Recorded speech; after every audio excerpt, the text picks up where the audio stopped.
কিন্তু আমাদের ব্যবসায়ী যে সংগঠন রয়েছে ১৬টি ব্যবসায়ীদের মানে শীর্ষ বাণিজ্য সংগঠন থেকে আমরা দেখলাম যে সম্প্রতি তারা ৩ থেকে ৫ বছর এই এলডিসি গ্রাজুয়েশনটা পিছিয়ে দেওয়ার জন্য আসলে দাবি জানিয়েছেন।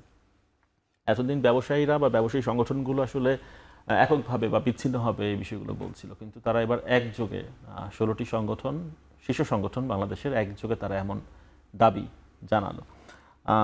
এখন সরকারের কাছ থেকে আমরা এই দাবির পরিপ্রেক্ষিতে কিন্তু কোনো যে তারা সাড়া দিয়েছেন বা এরকমটা শুনিনি। সরকার বলছে যে আসলে গ্রাজুয়েশন পিছিয়ে দেওয়ার কোনো আপাতত কোনো সুযোগ নেই।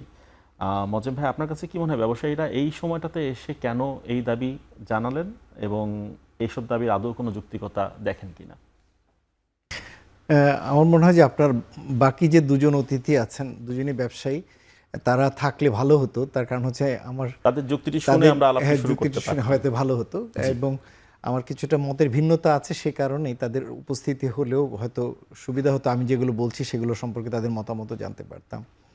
দেখুন, স্বল্পোন্নত দেশ থেকে বেরিয়ে যাওয়াটা এটা ছোট কোনো বিষয় না। এটা অনেক গুরুত্বপূর্ণ, একটা দেশের একটা গুরুত্বপূর্ণ পরিবর্তনের সাপেক্ষেই একটা দেশের একটা পর্যায় থেকে আরেকটা পর্যায়ে উত্তরণকে দেখা হয়, এবং এটা এক ধরনের কাঠামোগত পরিবর্তন।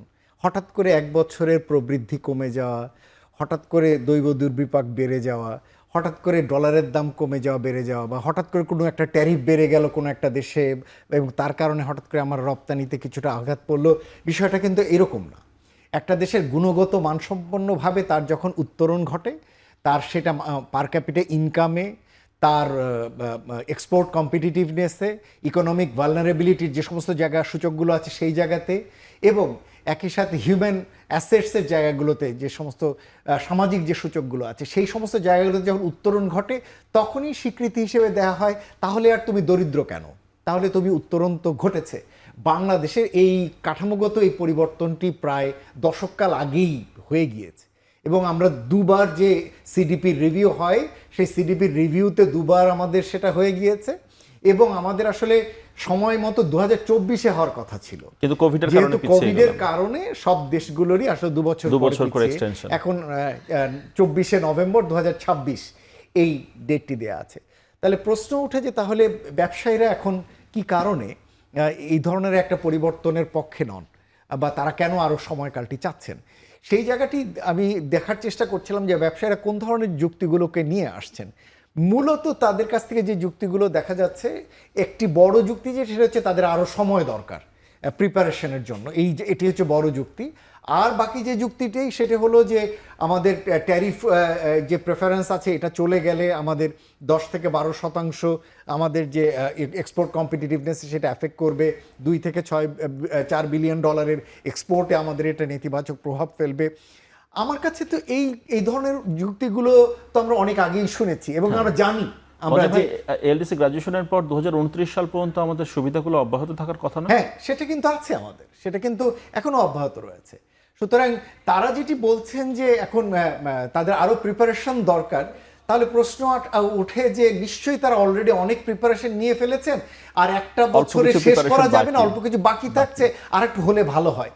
আমি ওইটাও একটু ঘেটে বোঝার চেষ্টা করছিলাম যে সরকারের দিক থেকে কিছু কিছু সুনির্দিষ্ট উদ্যোগ আমি দেখছি, কিন্তু আমি যদি বেসরকারি পর্যায়ে আমি যদি উদ্যোক্তাদের উদ্যোগ খুঁজি, তাদের দিক থেকে আসলে কি কি উদ্যোগ এর ভিতরে খুব সুনির্দিষ্টভাবে নেওয়া হয়েছে খুব বেশি কিন্তু চোখে পড়েনি। আমি ঘাটাঘাটি করলাম, যেমন কোনো কেউ কৌশলগত দিক তারা নিয়েছেন, এফবিসিসিআই অথবা বিজিএমইএ অথবা বিকেএমইএ, সেরকম কিন্তু কোনো কৌশলগত দিক কিন্তু তাদের জায়গাটিতে খুব একটা পাইনি।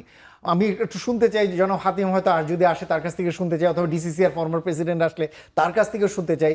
সুতরাং এই জায়গাটিতে আমার কাছে মনে হচ্ছে যে ব্যবসায়ীদের একটাই এখানে একটা বিষয় আছে যে হঠাৎ করে অর্থনীতিতে এখন এক ধরনের স্থবিরতা চলছে।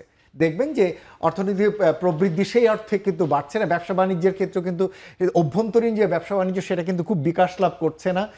আমরা কিছু রপ্তানি খাতের উপরে নির্ভরশীল, এবং এর মধ্যে নতুন করে ট্যারিফ সংক্রান্ত জটিলতার মধ্যে যদিও ভাগ্য ভালো যে আমরা কিছুটা হয়তো কুশন পেয়েছি, সম্ভবত অর্থনীতি হঠাৎ করে যে একটা অর্থনীতি স্থবিরতা তৈরি হয়েছে দেশের ভিতরে রাজনৈতিক অনিশ্চয়তার জন্য, এতে করে ব্যবসায়ীরা হয়তো কিছুটা উদ্বিগ্ন, এবং এর সঙ্গে তারা কিছুটা কৌশলগতভাবেও হয়তো এই ধরনের একটা অ্যাপ্রোচে গিয়েছেন বলে মনে হয়।